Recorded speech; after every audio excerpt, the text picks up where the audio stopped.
Hello, and welcome to Sideways. This week we're talking about some of the biological and genetic factors that might make problems with addiction more likely. Neither of us claim to be experts in this area, so you needn't worry that we might bog you down in difficult to understand science. To lighten the mood, we hear about Freddie Mercury appearing in a teaspoon, the perils of a solo fishing trip, getting chocolate stuck to our bare flesh, and our connection with the late David Bowie. Genetics in addiction.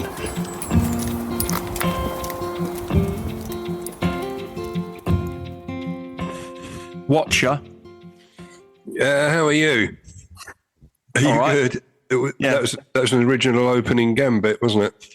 I was trying to think of ways in which we hadn't greeted one another at the beginning of an episode, and I don't think Watcher has come up, has it? Bit of a throwback to the 70s, really, isn't it? Well, you say that, but Richard Osman says it quite frequently at the beginning of Pointless. When he was on it, he did, yeah. I always found it a little bit incongruous. Did you? What? Did it upset you? Yeah, I thought he was being over-familiar with the audience. You don't want that, do you? Like someone calling you mate in a shop. Absolutely drives me insane. Yeah, or fella. You like that one best, don't you? If you can't stand fella. I don't think anyone's ever called me fella in a shop. I think I'd probably ask to see the manager if that happened. But apart from that, I'm still struggling with my cold a bit. But you're dragging this out a little bit, aren't you? I am a little bit. Well, I think so. I mean, the media are calling it the 100-day cold that's been going around, or 100-day cough. And is that like the 100 Days War? Yeah, I think it's probably the ramifications aren't quite as significant on society, but I think that. So I think that frightened me a little bit. I thought 100 days I've got to put up with this, but it's getting better. I don't feel so bad in myself anymore. It's only a few days, really. So if, let's say that last weekend you were 10 out of 10 ill, where would you put yourself now a week later? And I like you've asked it in a very therapist's way there, haven't you? Yes. Well, that's quite yes, I suppose it would chime with some modalities of therapy. I'm not sure it would chime with all of them, but yeah. Well, no, I wasn't using it as a sweeping statement, so don't get all defensive. And you're accusing me of being reductionist with your profession. I reckon, but to answer your question, probably if it was 10 was at its worst, I'm about 4.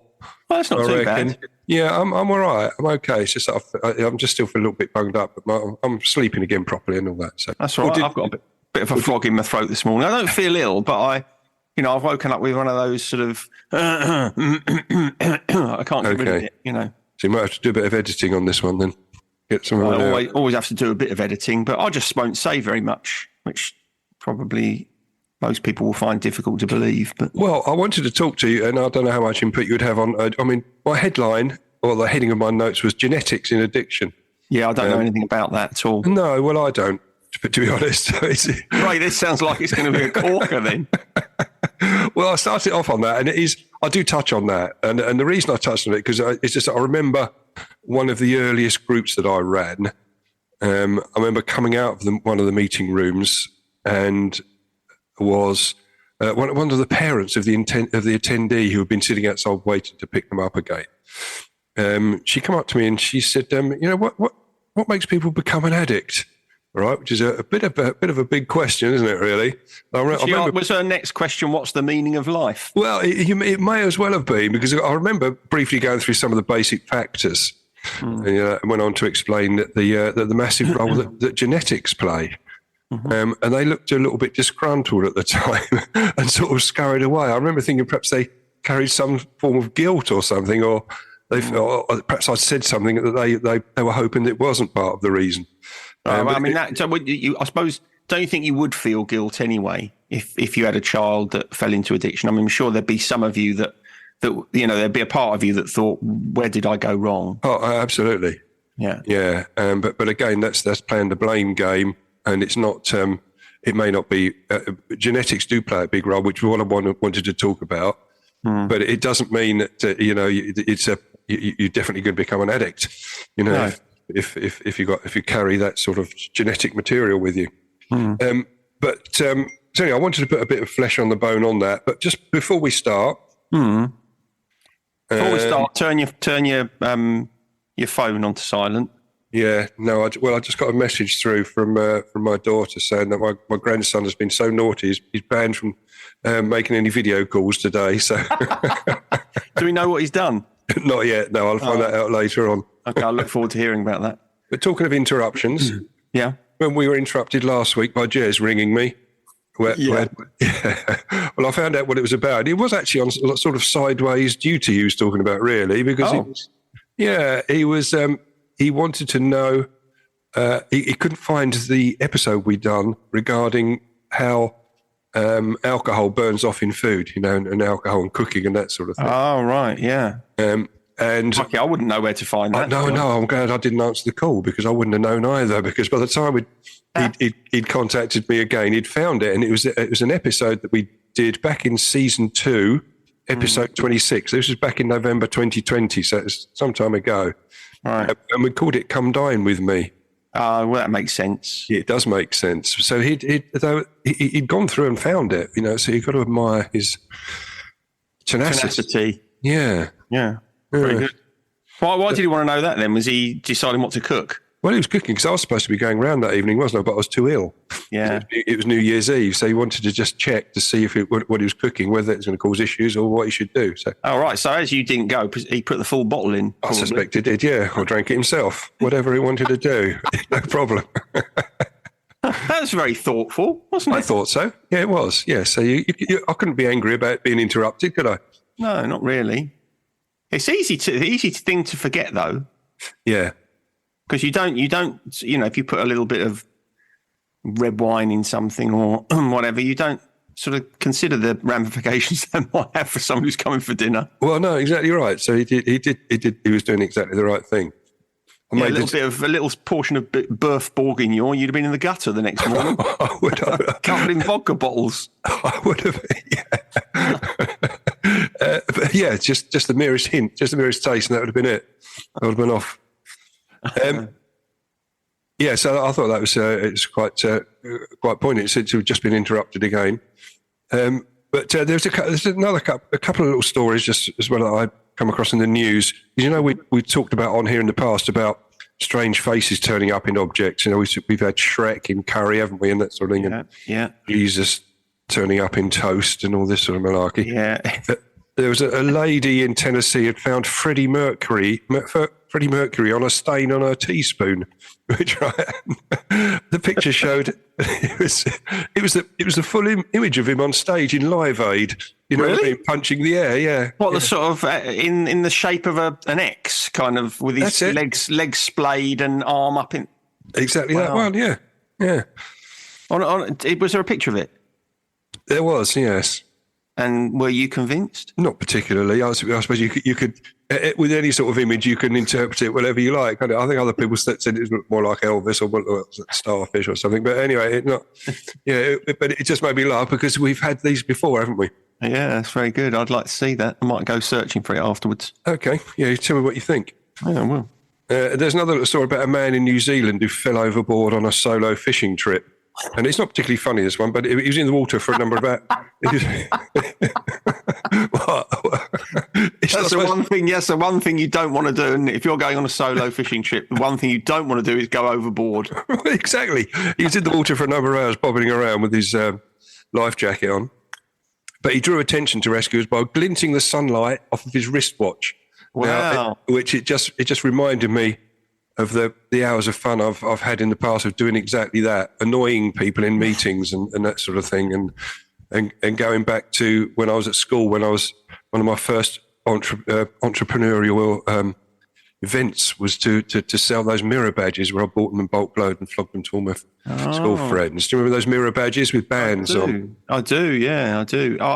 So there's something quite potentially quite powerful about that, which is. A lot of people don't wear wristwatches these days, do they? No, they don't. Because, they just rely. I mean, I don't wear a wristwatch. I just rely on my phone to know the time. Or I might look at the sun and find a local sundial.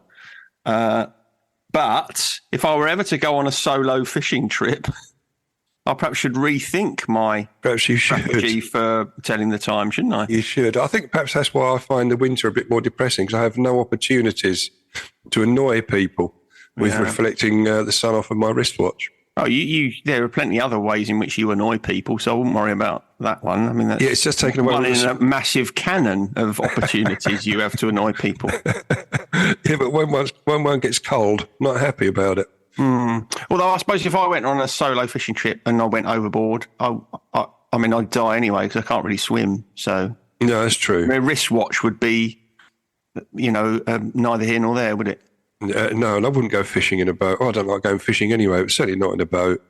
It's too rocky, and you feel sick all the time. And that. I used to like going fishing, but I never caught a single fish. I think we've spoken about that before. We have, yeah. Anyway, yeah, it's not great fun. But anyway, I thought I'd go on the back to the subject matter. Yeah, I just want to look at the other sort of main factors that make up and actually before I got onto genetics, because I haven't really got a great deal on genetics really, even though I wanted to talk about it. But the other factors which we've sort of briefly touched about, but it's quite nice to just put them collectively together along with genetics. But the first one was which I know many of you therapists take great store by, which is the exposure to adverse early life experiences, i.e. trauma, abuse, neglect, and that sort of thing. That comes up often in groups when people are talking. And if you read if you like reading Gabor Mate books, he's got quite a number of them out, but certainly the one that was lent to me, which is In the Realm of Hungry Ghosts, that looks at these factors. And trauma seems to be the one which virtually everyone that's in addiction has suffered trauma. Yeah. And it's not just early life ones. The more I've found in groups is it's later on in life, like PTSD, for example. That's a big one which has triggered it. Or with early life experiences, if you witness domestic violence, it can cause great trauma. And the people we get in groups have actually experienced domestic violence themselves, which has been obviously very traumatic and led them down this path. Yeah, I think. I mean, a lot of people can probably point to things in their childhoods that were traumatic. Your own kind of personal trauma, as it were. But for people who then develop problems with addiction, it is a form of escaping, isn't it, from those feelings and those thoughts? So, I think. I suppose I don't know if you're going to kind of cover this as a separate factor, but one of the other traumatic things you might see in childhood, if you grow up with an alcoholic parent or alcoholic parents, and that then results perhaps in domestic abuse or violence, then not only are you being traumatized by that specific situation, but you're also learning a coping strategy. If you're seeing your parent cope with stuff by drinking heavily, something in you will say, oh, well, I'll try that because, that's what I grew up seeing. So I think that's probably... one. As I say, I don't know whether you're going to cover that, but that's it is mentioned in the list I've got here of these factors, and I've put these factors together not just from my research, but from what I've learned from groups over the years as well. So I can verify them from the ground, if you like. The other family factors that you sort of touched on there, parental substance abuse obviously is a big one. If parents are using or abusing substances, which leads to sort of poor role modelling, really, doesn't it? Absolutely, yeah. I mean, you're learning that is how they deal with stuff. Yeah. In the same way as if you grow up in a violent household, you're learning that the way to deal with conflict is to punch someone. It is, and we see that it a lot in groups, and it's surprising how many people have grown up and that's been normalised. I think that's the factor, and often people say that because their parents were using substances, they had poor parental supervision. So exactly. Which led to, or it does lead to things like a lack of emotional warmth, doesn't it? Or parental rejection, it feels like. Yeah, it's not only parental supervision, it's also, if you grow up with an alcoholic parent, I'd say probably particularly an alcoholic mother, that parent is not going to be emotionally available to you because, we've discussed it many times, when you're in addiction, that's the thing that's most important to you. Absolutely, yeah. And so you're never, as a child in that situation, you're never really going to have your emotional needs fully met. No, you're not, because you feel you're well down the pecking order, I'm sure. And although, from an addict's point of view, it's not something that was ever engineered to be top of the list of priorities. It just crept up there, and once it was there, you couldn't shift it away. Exactly. You touched on learnt behaviours, and that was on the list there. When you are surrounded by that, but it leads on really into environmental factors, such as the area you live in. If there's higher crime rates, it seems to be addiction rates are higher. Mm-hmm. And having easy access to substances as well. Mm-hmm. I mean, I think growing up, you and I, there wasn't a great deal of. It wasn't easy to get hold of drugs, but you knew how to get them, didn't you? You knew the pubs to go to. Didn't you? Knew the pubs to go to, and you knew the people to talk to. But I think what has happened, the evolution of obviously the internet's made it easier as well, and connectivity of people. But it's very easy now. So the availability of substances has risen to the point where it's sort of almost epidemic levels, isn't it? Mm. I mean, going back to that point that you're making about kind of environmental situations, it all becomes kind of self-perpetuating, doesn't it? It does. If you grow up in an environment where you feel as if your emotional needs aren't being met, there's already a kind of emotional hole in you, and you will look to try and connect and belong somewhere, won't you? And so, if that then means you connect with a group of people who feel similarly, or in an environment in which the availability of drugs or alcohol is greater than it would otherwise be, the whole thing becomes self-perpetuating. Yeah, it does. And I think it also, if you start using those substances at an early age in that environment as well, because it's normalised, because it's almost like a rite of passage. Mm-hmm. You probably remember, I remember the first time I had a beer with my dad, for example. It was almost like an expected thing to happen. If you're in an environment where the parents are taking drugs all the time, you will expect yourself at some point to think, this is part of growing up. I will be taking drugs soon. I was almost looking forward to it. But it's not only that; it's also that you don't really. There isn't an obvious consciousness of any other options. No, quite. So you're kind of being constantly taught not only this is the way that we behave, but also in the event of conflict, for example, there aren't alternative ways of dealing with it. Yeah, absolutely right. And I never had a beer with my dad. Did you? Your dad was never really a go to the pub and buy. Nor was my dad really. But I remember he did. That was like a thing you looked forward to. So I remember my older brother going out with my dad for the first time when he was 18 to go and have a beer with him, and it happened with me, and it happened with my younger brother. It was a sort of rite of passage, but it wasn't. There's nothing. It didn't affect my other two brothers in any other way. Or in the way that it affected me, because I saw that as this is just fantastic. But by which time I'd already been drinking anyway, so it wasn't as if I was going for my first beer. I was going for my first beer with my dad. But again, it sort of indicates or illustrates really that society is quite happy for you to go and take drugs, including alcohol as a drug. Yeah, absolutely. So what about the psychiatric factors as well, because there's some of which have a genetic component, such as mental health issues. We see that virtually everyone that comes into groups has had mental health issues. And whether that has driven the addiction or whether the addiction has driven the mental health issues, it's quite difficult to break that down because they feed each other beautifully. Yeah, absolutely, they do. I mean, we've talked before about the connection between addiction and anxiety. Yeah, exactly. And anxiety is one of the most widespread mental health issues in society.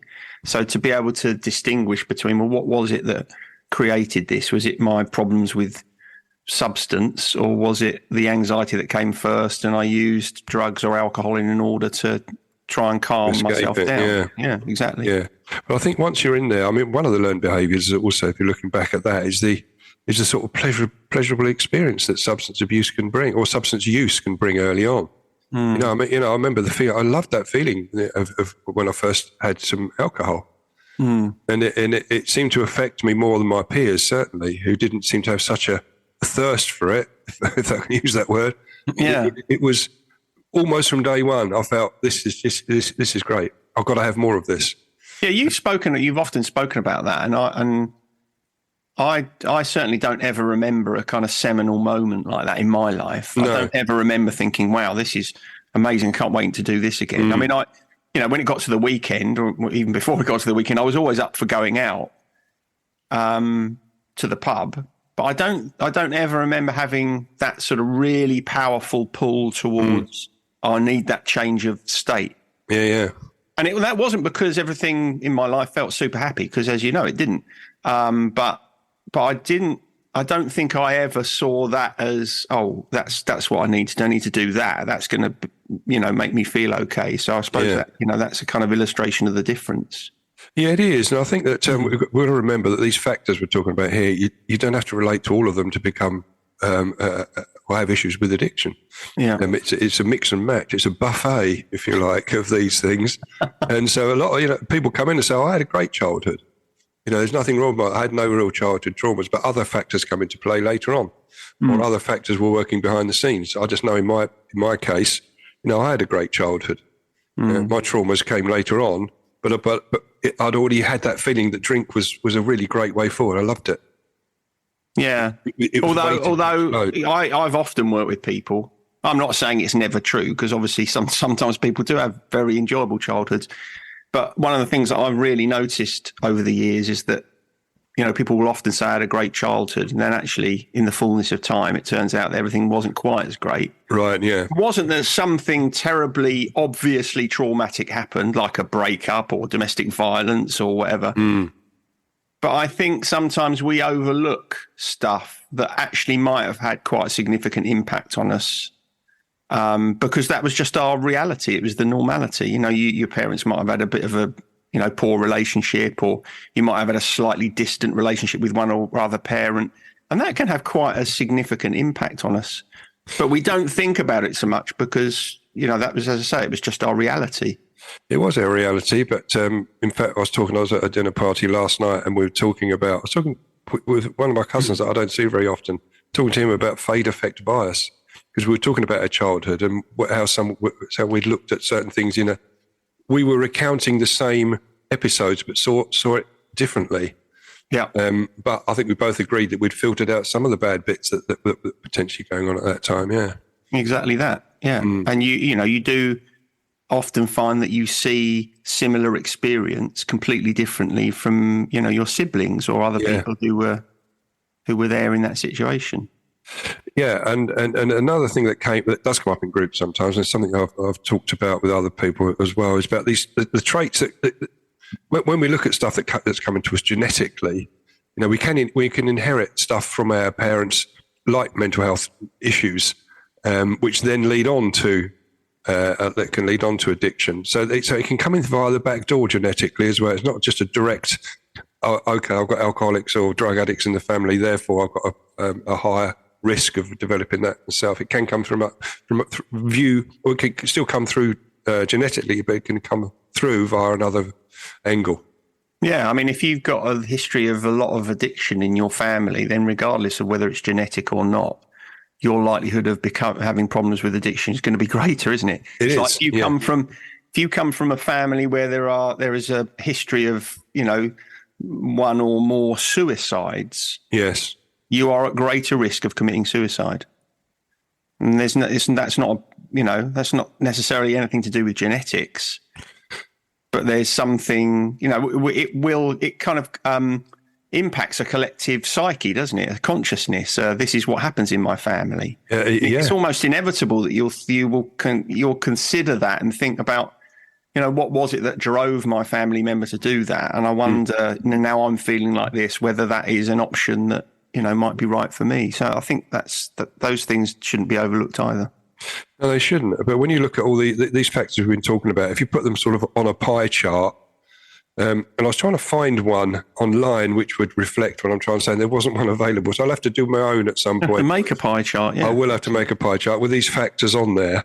But if you put them on a pie chart, the factors we talked about here take up about half of the pie, and the other half of the pie is all about genetics, which is why it's such an important aspect of it. And that's, although I couldn't find an actual illustration of that, you read a lot of the blogs, and you read a lot of the journals, and they're all talking about it. And some say between 40 and 60% of it can be genetic. But it's not just genetics that you've inherited potentially or via DNA. It can be the mutation of the genes you have yourself. So there are two ways that genetics can have an effect. Plus that third way we've talked about via the back door, via other issues you've inherited, which lead you on to addiction. Mm. So really, with genetics, it became very, very complex very quickly. So it's not. We need to have a geneticist on here, don't we, to explain it for us? If we could, but I doubt if we get past line 1 or 2, because some of the stuff that I was reading about, I couldn't even. You couldn't pronounce the words. You certainly couldn't understand the context they were in. But I mean, basically, again, it went into the fact that it's genetics provides it's a predisposition and not predetermination. I think we've got to understand. Let me ask you a question then related to genetics that you will be able to answer, because it's a question of personal opinion. Okay. So let's accept the notion that genetics have a significant role to play in the likelihood that someone might have difficulty with addiction. Yeah. In your opinion, why do you think that matters? How does it help? How does it help either our understanding as a society about addiction, or how does it help someone who is struggling with addiction themselves? What do you think is the benefit of being able to point to that and say, a lot of this is about just who you are?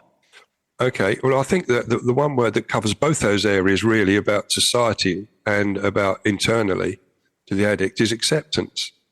And I think that it's a point of, it gives you almost a comfort when you think, because you are constantly battered and hit over the head with society's stick that says it's just a moral malaise. This is a choice you've made.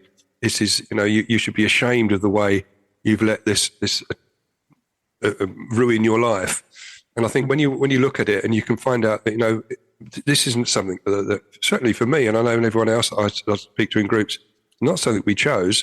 And if you can get some sort of answers to how it's manifested into the problem you have today, I think it gives you an element of comfort, and it can help to ease that feeling of guilt and shame. So but it is that acceptance. So that if that answers your question. No, it absolutely does. So fundamentally, regardless of what you've done as a result of your addiction problems, you don't have to say to yourself, I'm an addict because I did something wrong. Quite. Absolutely right. And it's not an excuse, because the symptoms of our particular condition can be quite horrific, really, the way we behave. So it's not an excuse. It doesn't let you off the hook, but what it does do, it gives you a reason as to why these things have happened. Mm-hmm. And I think that when I was looking at some of these genetic mutations, etc., I mean, one of the first things they were talking about was when they've looked at studies where children have been taken away from addict parents. This does happen in groups, as you can imagine, where children are taken off of the parents because of their addiction issues, and those that end up getting adopted by families that don't have addiction issues still go on to show a high level of addiction later on in life than those that don't come from addicts' families. So although environment plays a part, it does show that genetics, you can run away and take that person away from that potentially toxic environment. But if they've inherited some genes which are going to make them more likely to end up as an addict, then that's a great illustration. Interesting.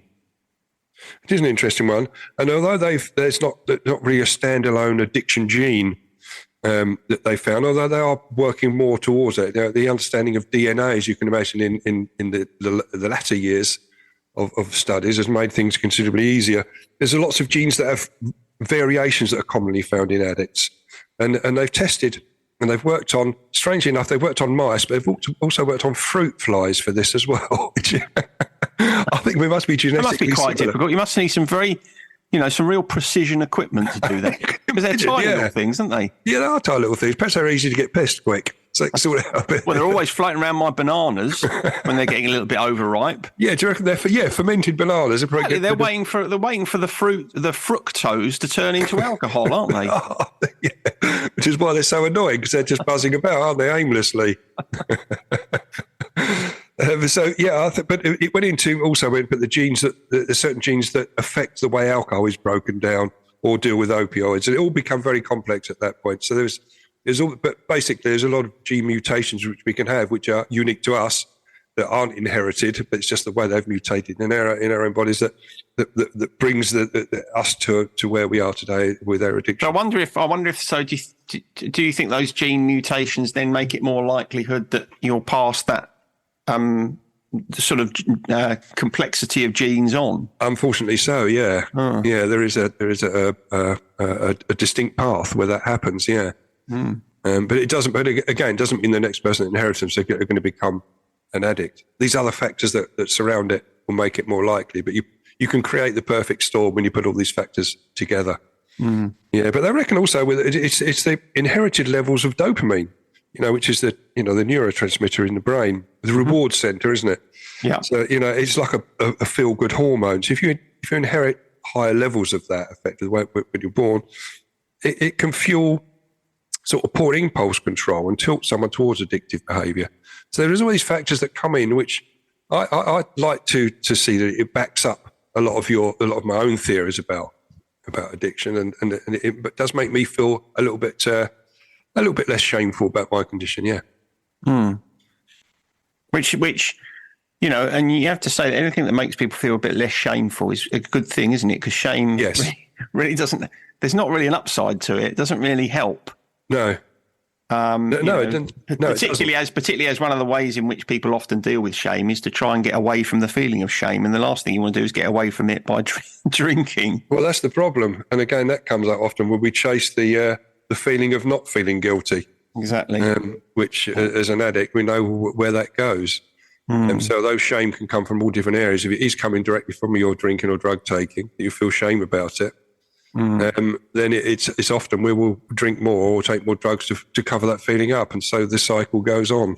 So that's why I always say to people I'm working with who are recovering from addiction, you've got to love the addiction part of you. You have to, that part of you needs to be accepted rather than come back to that acceptance to be cut off and I've got to jettison you because I'm ashamed of you. You can't do it. Not only can you not do it, but there's actually no need to. There's no reason to, because that part of you didn't do anything wrong. No, quite. No, it's a good way of putting it. But that's pretty much all I wanted to say on that. Apart from quickly, I looked up also. Now, how do you reduce your own risk if you've got that in the family? You think, oh no, what do I do? There's not much you can do, particularly apart from avoiding the use of alcohol or keeping it. Which you do see often, don't you, in descendants of you do alcoholics, which I see in my own children. Yeah, absolutely. Yeah, there are some, not say positives can come out of it, but there are some warning signs that can be heeded to make sure that you can potentially stop this cycle that being passed on throughout the generations. And to be fair, you probably in your heyday you probably drunk enough for a few generations anyway, didn't you? I took more than my fair share. Yes, my lifetime allowance and other people's lifetime allowances I took into account. Yeah. So perhaps I've drunk my kids' allowances already to keep them safe. There you go. That was very magnanimous of you. Honourable in many ways. Well done. Well done. Congratulations. Thank you. Yeah, it reduces my shame. So that but other things I just looked at. They talk about, make sure you talk to your doctor about it, just so that they have a full understanding of your genetic predispositions. And talk to a therapist came up as well. Nice. Always a good idea. Well, yeah, I thought you might like that one. Yeah, so I left it in last, so we could put that next to the gratitude list. But I think talking about passing on genes, I think I may have passed on. You know that story you quite like about me waking up with chocolate on my face, chocolate buttons on my face back in the madness days. Yeah, I've been eating chocolate in bed. Well, my grandson has done a very similar thing because, our kids, for some reason, they like stripping off naked and running around, don't they? Well, yeah. My daughter found my eldest grandchild running around with a slice of chocolate orange stuck to his butt cheek the other day. So he's a boy after my own heart.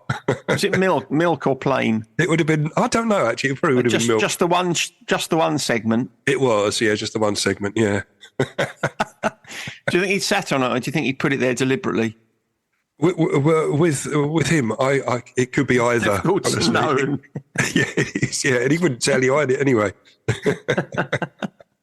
That's very good. So yeah, I had a surge of pride when I found out he'd been getting chocolate stuck to his cheeks. Maybe that's genetic as well. That's what I'm saying. I've passed that on, haven't I? You know, yeah. It's so anyway. That's really the end of what I wanted to come to talk to you about today.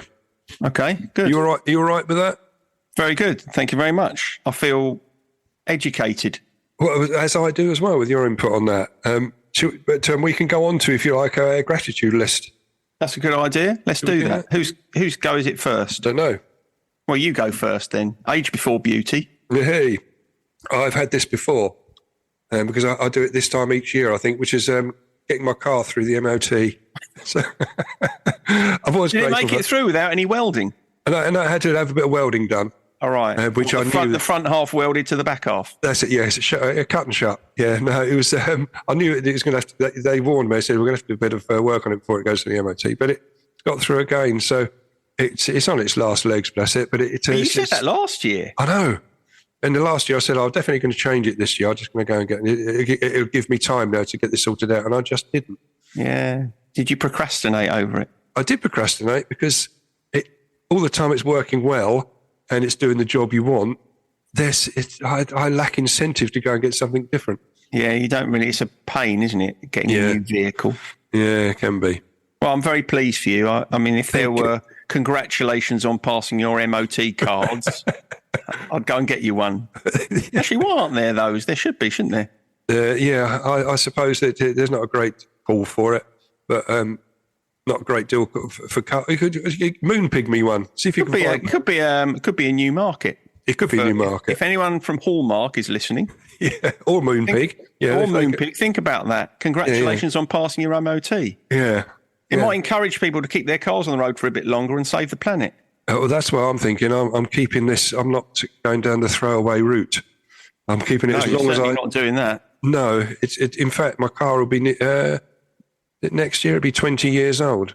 Excellent. So and I've had it for about 9 years so far. So yeah, that's very good. Yeah. All right. So, what about you? I'm great. I'm grateful for two things, and they're both in the creative field. The first thing I'm grateful for is that the Great Pottery Throwdown is back tonight. Is it? Oh, I'm pleased about that as well. There you go. I thought I'd share that with you because I didn't know if you knew, but I thought didn't know that. 7:45. Right. Okay. I love that. So we can watch Keith Brymer Jones crying at people's pottery, as he's contractually obliged to do. Which we love, don't we? We love that. See people genuinely in tears about the beauty of art. About the beauty of art. As I shared with you the other day, I'm now sharing with the listeners. I'm doing a 30-day in January art challenge thing, where every day we're given a little task to draw. Yeah. And you know me and visual art. Yeah. We're not great bedfellows. No. I do enjoy doing it. So I've been doing that, and I'm very much enjoying it. It's just 10 minutes a day. Have a little task to do every day. Yesterday was a bit tricky because I ended up having to draw some animals, which didn't turn out so well. It looked like a 3-year-old's drawing. Is this so I got the felt tips out. Lovely. But is this a course? Is this an online course, you say? It's an online. Well, it's kind of a course. It's an online thing for 30 days. Yeah. So I'm very much enjoying that. Looking forward to perhaps exhibiting my work. Good work, mate. Work during February. Look forward to that.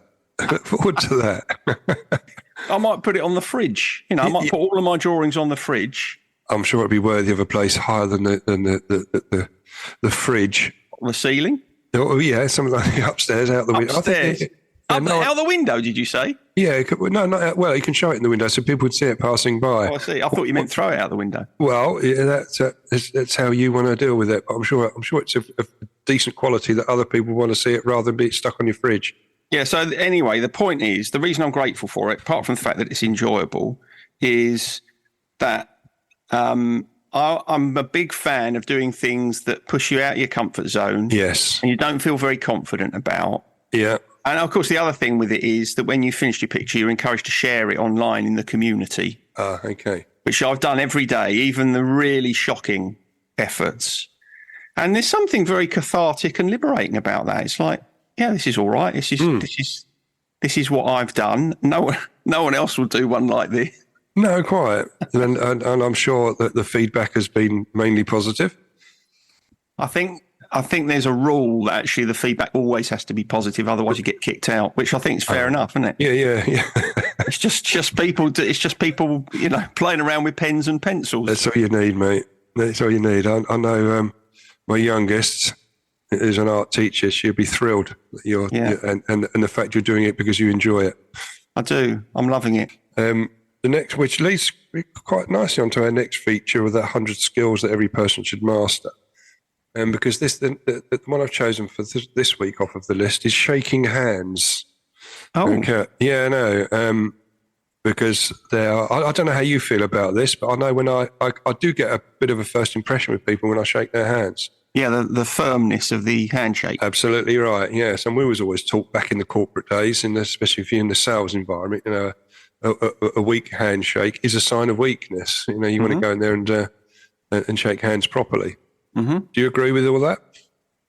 Yeah, I do agree with that. And there's something, outside of the sort of corporate environment, there's something a bit off-putting about a very weak handshake. I don't know what it is. Yeah.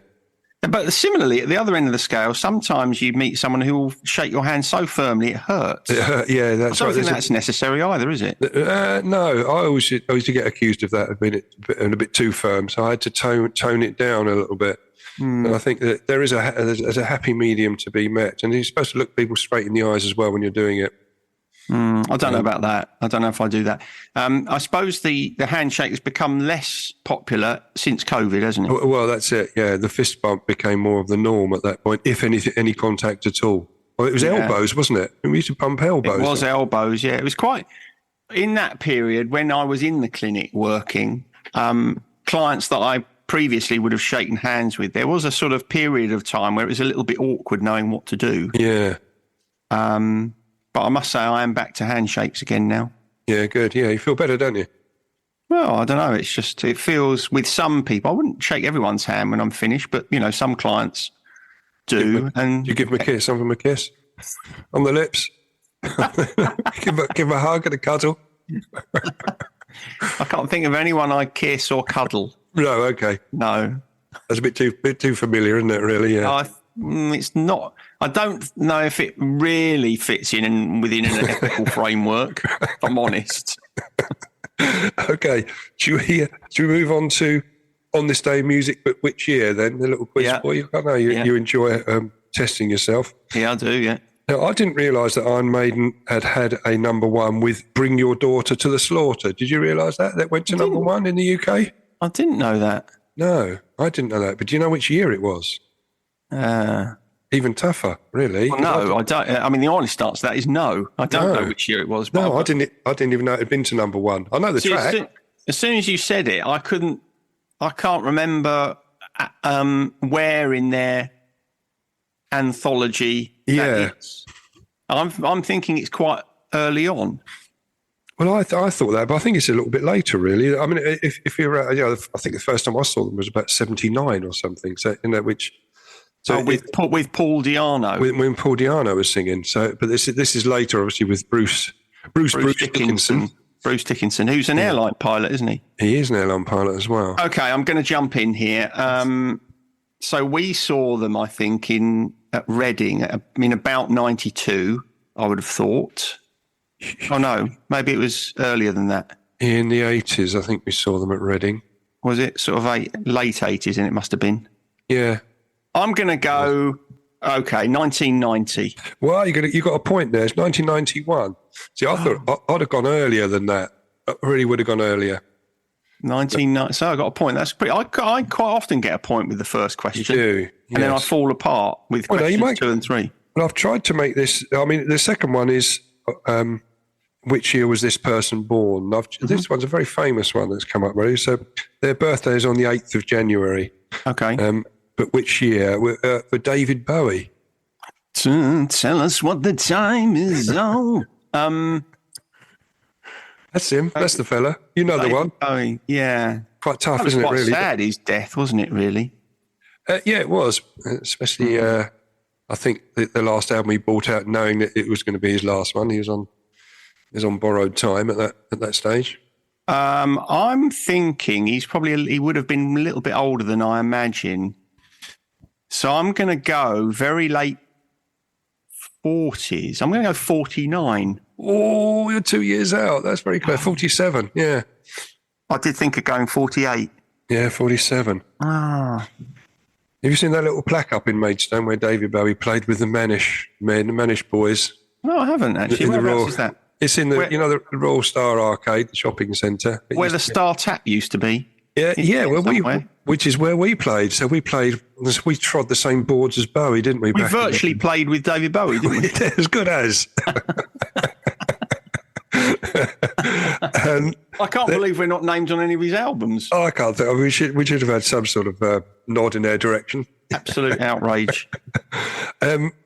Now, the next one is, so we've done a birth. The last one is a death. Do you know which year Jerry Marsden died? No, Jerry Marsden. Ferry across the Mersey? Yeah.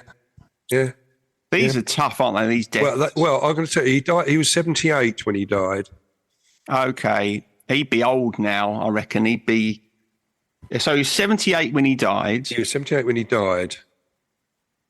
So I'm looking for the year he died. I reckon if he was alive now, he'd be probably late 80s, 88. So I'm going to let's go 2015.